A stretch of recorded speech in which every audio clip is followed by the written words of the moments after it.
What's going on, YouTube fam? Today I want to give you guys a quick look at the reimagined Lost and Found Chicago ones. Before I get into the video, if this is your first time just stumbling across one of my videos or coming across my channel or anything like that, welcome to my channel.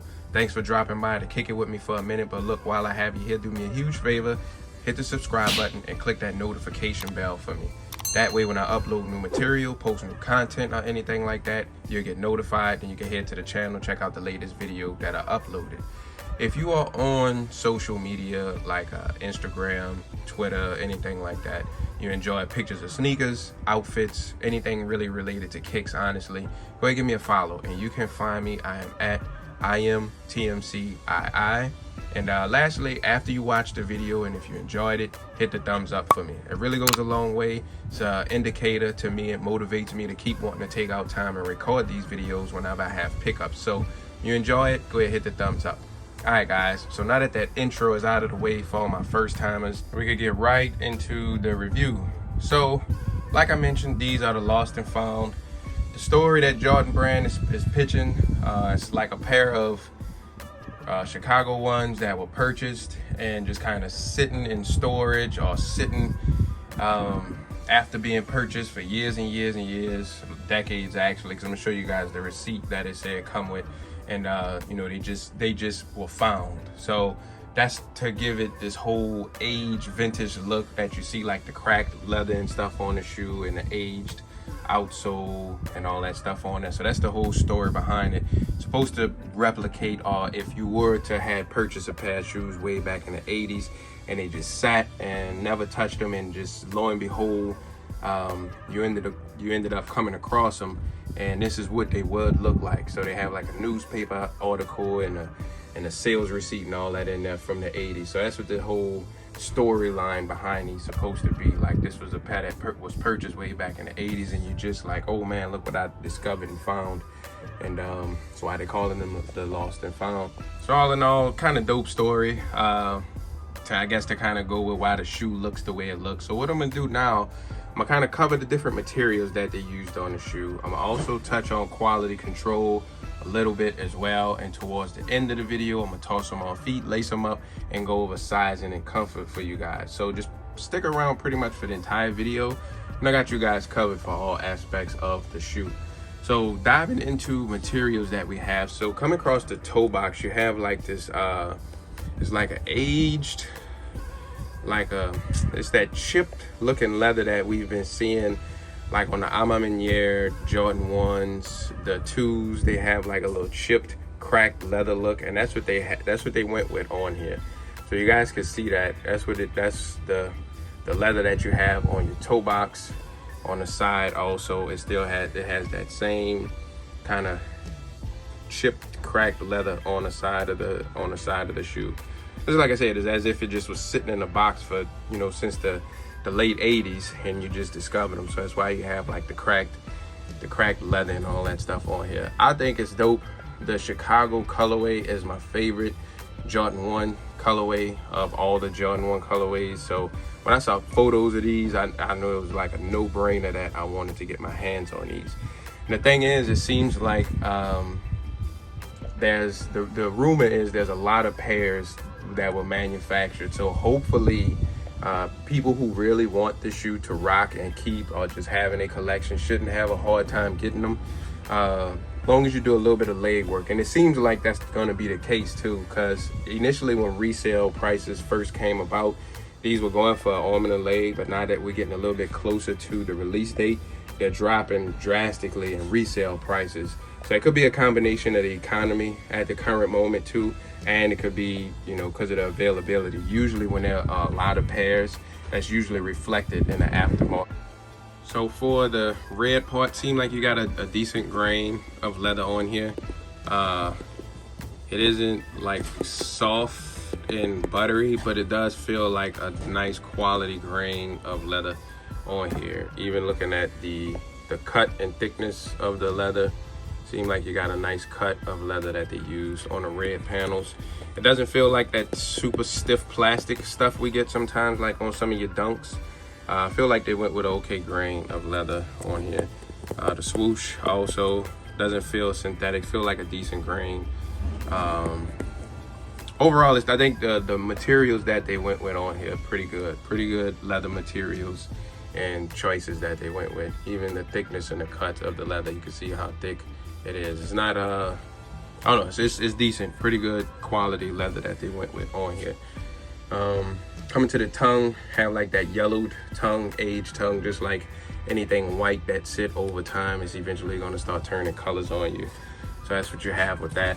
The outsole have like that oxidized, old aged outsole, like if it was to just be like I keep saying, like it was a shoe that just sat in somebody's storage or archives, basement or whatever for a long time. This is what the shoe would look like. So overall, the materials that they use, pretty good material on here. Coming into your sock liner, white with the red Nike Air. See if they got anything. Just got this regular labeling that you normally have.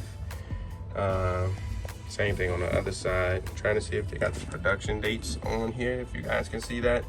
Look like that's May of 22 they went into production, and we're going to be getting them in November. So that's pretty much it far as your material goes on the shoe.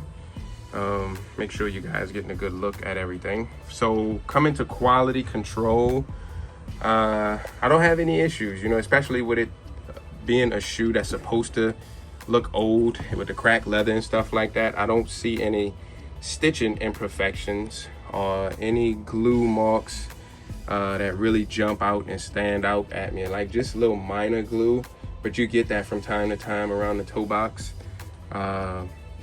It's not anything bad. The quality control is okay on here. I don't have any complaints at all, honestly. I don't see any deep defects, no real imperfections or anything like that.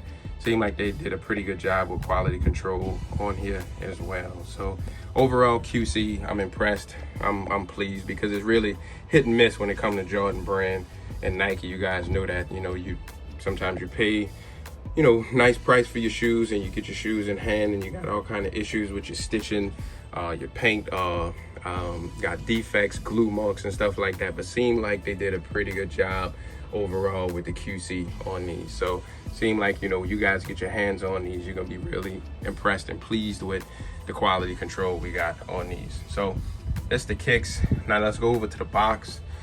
So the box is a little bit different. So it looks like you have like a KO box lid that's kind of aged and looked like it had been sitting on top of a regular Jordan box with a sale sticker on here. So it's like, you know, these went on sale and everything.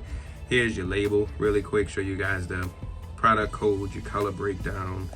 You can scan this with your camera. It just opens up the Nike app. It won't take you to the shoes or anything like that. I think at some point it will, but for right now it don't do anything. So like I mentioned, you got an old age vintage looking box. You have like I said, like a mismatched top, because this is like from off the KOs with this orange. And coming to the inside, you have like the sales ad, so, you know, with the Jordan pictures, and like a newspaper sales ad, different information on the kicks. So I thought this was pretty cool too, like, you know, as seen on TV. Got pictures of MJ, different things about the shoes, you know, showing that they went on sale, all this other good stuff. So come with the newspaper for as part of your tissue that you get wrapped around the shoes. They came factory laced with the like the sale color lace and the black lace, but I took them out both obviously so I could lace them up to show you guys what they look like lace. But I always like my Chicago's with the black laces.